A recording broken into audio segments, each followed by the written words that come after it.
Shalom, shalom et bien-aimés dans le Seigneur. Je vous salue tous au nom de Jésus-Christ de Nazareth. Je fais juste cette petite vidéo pour vous faire un encouragement. Je viens fortifier quelqu'un ce matin. Je viens dire à une personne que tu n'es pas le fruit d'un hasard ou un accident de parcours.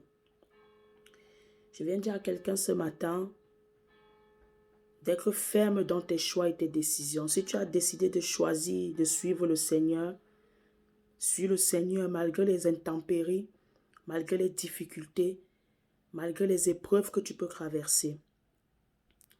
La parole de Dieu nous dit ceci dans Matthieu 7, du verset 13 au verset 14.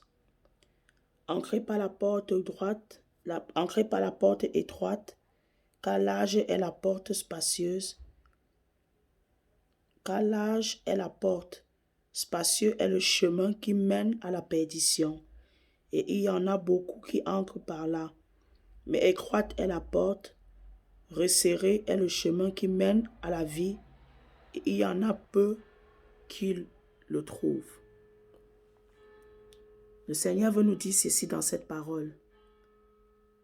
Le chemin qui mène vers lui est resserré, mais le chemin qui mène vers l'enfer, le diable, vers l'enfer, est large, espace. Il y a de l'espace et c'est facile à y accéder, c'est facile à emprunter ce chemin. Mais bien aimé, je vais dire à quelqu'un ce matin, l'enfer n'a pas été créé par le diable. L'enfer, ce n'est pas un lieu de tourment où, comme on entend souvent les gens qui lisent, qui donnent des témoignages, des rêves. Ah, j'étais en enfer, j'ai vu comment les démons me chromatisaient, j'ai vu comment le diable était en train de me taper, machin. C'est faux. C'est faux. L'enfer est un lieu où ceux qui n'ont pas marché selon la volonté de Dieu, ceux qui ont blasphémé le nom de Dieu, y compris Satan et les démons et les anges déchus qui sont aujourd'hui des démons, vont aller séjourner. Ce n'est pas le diable qui sera le maître là-bas. Ils seront tous la même chose. Ils seront dans le feu étroit, et ils seront dans le feu de soufre, ils seront dans le désespoir, ils seront dans la misère. Ils seront vraiment, il y aura des cris, il y aura des regrets, il y aura des remords. Donc ce n'est pas le diable qui va gouverner en enfer. Ce n'est pas le diable qui va gouverner, parce que ce n'est pas le diable qui a créé le ciel, qui a créé l'enfer. Et l'enfer n'est pas encore ouvert. Là où les hommes partent, les hommes qui n'ont pas connu le Seigneur dans leur vie, ces hommes-là, ils partent dans le mauvais séjour des morts.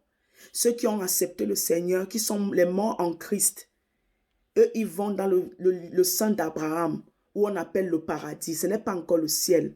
Le ciel sera ouvert quand il y aura la fin du monde, quand il y aura le jugement dernier.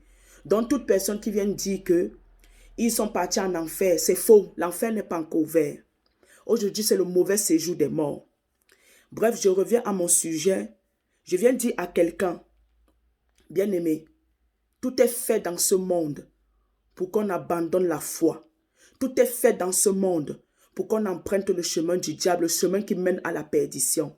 Mais toi, en tant qu'enfant de Dieu, fils du Très-Haut, ambassadeur du royaume, co-héritier de Jésus, héritier de Dieu en Jésus-Christ, si tu as fait le choix de suivre Dieu, malgré les intempéries, malgré les difficultés, il y a des personnes qui sont persécutées par leur famille, dans leur travail. Partout là où ils passent, ils sont persécutés, même par les frères et sœurs de l'église. Mais vous gardez la foi. Le monde ne peut pas vous attirer. Le monde ne peut pas vous faire en sorte que vous devez vous séparer. La parole de Dieu dit, qu'est-ce qui nous séparera de l'amour de Dieu? La famine, la disette, les démons, les combats. Qu'est-ce qui va te séparer de l'amour de Dieu? Bien-aimé, je viens te parler ce matin. Je viens t'encourager ce matin à tenir bon, à tenir ferme. Rien ne doit te séparer de l'amour de Dieu. Rien ne doit te dire, ne doit te faire croire au concret de ce que Dieu a dit dans sa parole. Voilà pourquoi je nous encourage à vraiment méditer la parole de Dieu. Ce n'est pas seulement la lire, mais quand tu la médites, méditer ça veut dire que tu prends le temps à réfléchir, à te poser les questions. Qui, quand, comment, pourquoi. Voilà, c'est ce qu'on appelle la méditation. Quand tu finis de méditer, toi-même tu te remets en question. Est-ce que tu es sur la bonne voie? Si tu reconnais que tu n'es pas sur la bonne voie, tu demandes l'intervention du Saint-Esprit. C'est le Saint-Esprit qui convainc de péché, de justice et de jugement. Je viens vous dire à vous, qui est un pied dedans, un pied dehors avec le Seigneur, repentez-vous, car Jésus revient bientôt. Repends-toi. Toi qui crois que la vie t'appartient, toi qui crois que le monde t'appartient, toi qui crois que le fait que tu as donné ta vie à Jésus-Christ, que tu as cru en Christ et que tu marches, tu vas à l'église le dimanche, tu crois que cela suffit pour t'amener au ciel. Bien-aimé, tu peux perdre ton salut à tout moment. Jésus peut revenir même à cet instant où je suis en train de parler. Jésus peut venir en un claquement de doigts, en un clin d'œil. Jésus peut revenir. Personne ne connaît ni le jour, ni l'heure, ni l'année, ni le mois, mais on doit être prêt. Soyons prêts comme les vierges sages. Ne soyons pas comme les vierges folles qui étaient discrètes par les choses de ce monde. Comme la femme de Lot qui était discrète. Comme la femme de Lot qui était discrète par les choses de ce monde. Elle avait le souvenir de son passé, de ses péchés passés, des biens de ce monde. Et pourtant, Dieu voulait la relever, voulait lui redonner une nouvelle vie. Mais elle n'avait pas compris la vision de Dieu. Elle n'avait pas compris la pensée de Dieu. Elle s'est figée sur les choses du passé, sur Sodome et Gomorrhe. Voilà pourquoi elle est restée, elle a été transformée en statuette de pierre. Elle a été transformée en statuette de sel, pardon.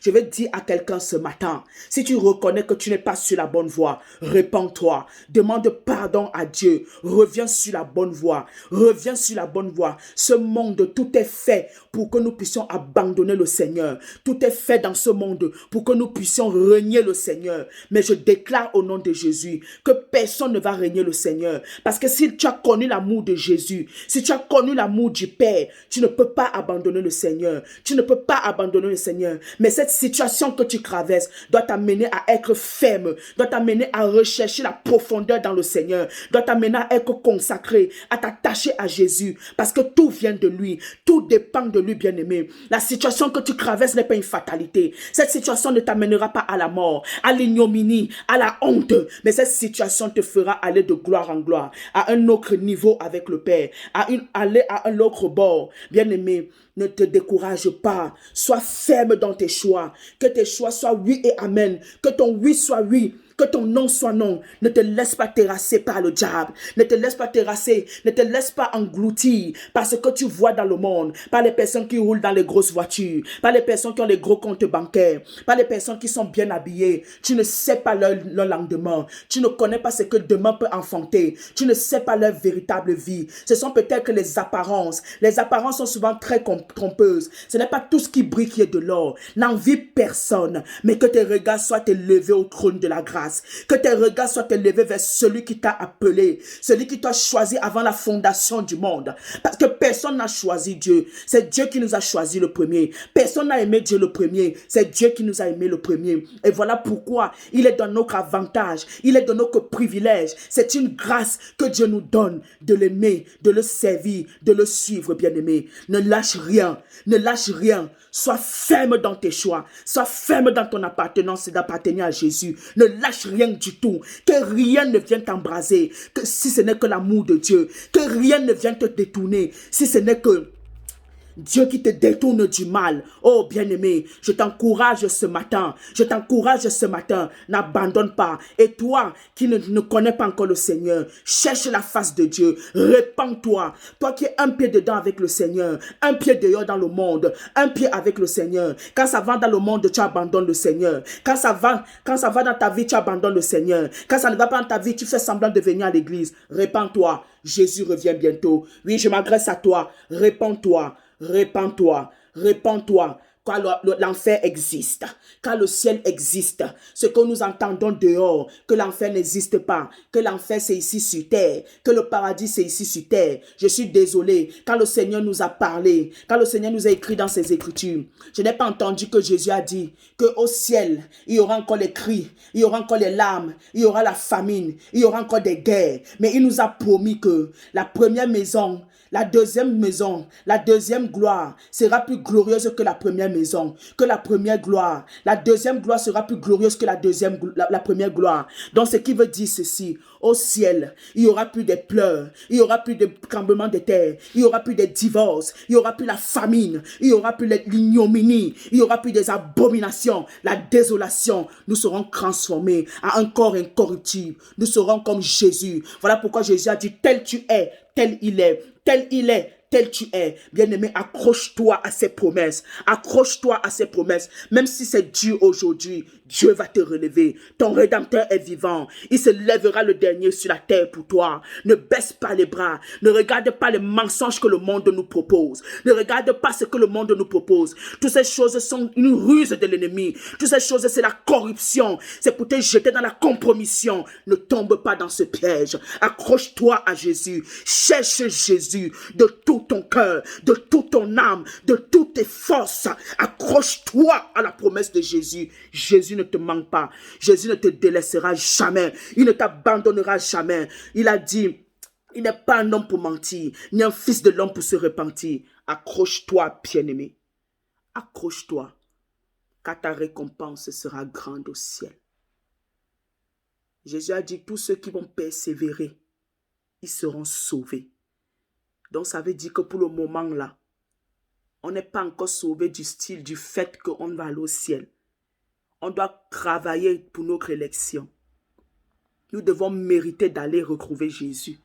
Parce que Jésus a dit, je ne vous laisse pas, je m'en vais. Je m'en vais vous préparer une place. Une place de qualité auprès du Père. Afin que là où je sois, vous soyez. Quel amour. Quel amour de Jésus. Bien-aimé, tu vas rater le ciel à cause d'une grosse voiture. Tu vas rater le ciel à cause d'un compte bancaire. Tu crois qu'au ciel, tu auras besoin de cette voiture? Même quand les grandes personnalités de ce monde qui sont riches, qui vivent dans une vie de luxe, quand ils meurent, est-ce qu'ils meurent avec ces voitures-là? Est-ce qu'on les enterre avec ces voitures? Il y a même ceux qu'on va incinérer. Est-ce qu'on incinère aussi les voitures? C'est d'autres personnes qui restent en profiter de leur héritage. Les familles se déchirent à cause de l'héritage. Les familles se déchirent à cause des voitures. Mais toi, c'est quoi l'héritage que Jésus te donne? C'est son amour. C'est sa parole. Accroche-toi à ces choses. Accroche-toi à ces choses. La parole de Dieu nous dit, cherchez premièrement le royaume de Dieu et sa justice, et le reste vous sera donné par-dessus tout. Bien-aimé, accroche-toi. Crois en Jésus. Sois fortifié. Sois fortifié. Sois fortifié. N'envie jamais personne. Parce que l'envie n'est pas de Dieu. Parce que l'envie pousse à la jalousie. Et la jalousie pousse à l'empoisonnement, au meurtre, aux abominations. N'envie jamais personne. Ton Père ne t'a pas créé pour être la copie d'une autre personne. Tu es la copie conforme. Il n'y a pas un exemplaire comme toi. Dieu t'a créé exceptionnel. Dans la part que Dieu a réservée pour toi, cela te sera accordé. Même avant que Jésus ne revienne. Et si Jésus revient, tu ne l'as pas reçu. Au ciel, tu seras récompensé doublement. Au centuple, sois ferme. Sois ferme dans ton appartenance. Ne regarde pas si les autres personnes se sont mariées. Toi, tu n'es pas encore marié. Au ciel, il n'y aura pas le mariage. Au ciel, ça ne sera plus une question de mariage. Le seul mariage qu'il y aura, ça sera entre Jésus et son épouse. Au ciel, il n'y aura pas de grosses voitures. Au ciel, il n'y aura plus les diplômes. Il n'y aura plus un grand travail. Il n'y aura plus ces choses au ciel. Au ciel, ça sera la contemplation. On sera avec notre Père céleste. On sera avec notre époux Jésus. Alléluia. Oh Jésus, on sera avec notre Père céleste. On sera avec Jésus dans sa gloire, dans sa magnificence. On dit que la gloire de Dieu, on n'aura pas besoin du soleil, de la lumière, juste la sainteté de Dieu. La gloire de Dieu va nous illuminer, va nous éclairer, bien-aimés. Qu'est-ce que tu as envié à ce monde? Qu'est-ce que tu as envié dans ce monde? Même si aujourd'hui Dieu te donne le mariage, que ce mariage te serve pour la gloire de Dieu. Même si aujourd'hui Dieu te donne le travail, que ce travail serve pour la gloire de Dieu. Même si aujourd'hui Dieu te donne un enfant, que cet enfant soit un serviteur de Dieu. Que même tout ce que Dieu peut te donner, même une maison, que cette maison soit pour accueillir les missionnaires, ces missionnaires, les évangélistes, bien-aimés. Même si aujourd'hui Dieu te rend milliardaire, millionnaire, que ces biens soient pour sa gloire. Soit pour sa gloire. Ne nous attachons pas aux choses de ce monde où la rouille, la teigne perce et vole et souille. Mais amassons-nous des biens du ciel, où la rouille et la terre ne peuvent percer. Mais là où, quand tu iras au ciel, quand les apôtres Paul, Abraham, Sarah, le prophète Jérémie, l'apôtre Pierre, Daniel, Moïse, l'apôtre Paul, David, l'homme selon le cœur de Dieu, là où ces personnes vont, quand ils vont rendre témoignage des exploits qu'ils ont faits sur la terre, toi aussi tu vas te lever, tu vas aussi raconter tes exploits. Tu vas aussi raconter tes exploits que tu as faits avec ton Dieu. Ça sera un jour d'allégresse, un jour de témoignage. Bien-aimé, ne reste pas la dernière. Refuse de rester bien-aimé, bien-aimé. Mais bien-aimé, ne restons pas derrière. Si l'apôtre Paul a pu faire ce qu'il a fait, un homme de la même nature que nous, ça veut dire que nous aussi nous pouvons faire, à plus forte raison. Eux, ils n'avaient pas même encore le Saint-Esprit. Mais nous, nous avons le Saint-Esprit. Si Élie a pu faire ce qu'il a fait, si Élie, il a pu faire ce qu'il a fait, ça veut dire que fait descendre le feu. Élie a fait descendre le feu. À combien plus forte raison nous, Élie n'avait pas encore le Saint-Esprit. Les apôtres Paul, ils avaient déjà le Saint-Esprit. Ils étaient déjà en connexion avec le Saint-Esprit. Mais ceux qui étaient avant, tout ce qu'ils ont fait, s'ils ont pu arriver à faire. Abraham n'avait pas le Saint-Esprit. David n'avait pas le Saint-Esprit. Mais il a pu être sélectionné. Il a pu être déclaré l'homme selon le cœur de Dieu. À combien plus forte raison, toi qui as le Saint-Esprit. Bien-aimé, c'était juste un message pour t'encourager à ne pas baisser les bras. Sois ferme. Sois ferme. Que ton oui soit oui. Que ton non soit non. Que Dieu te bénisse abondamment.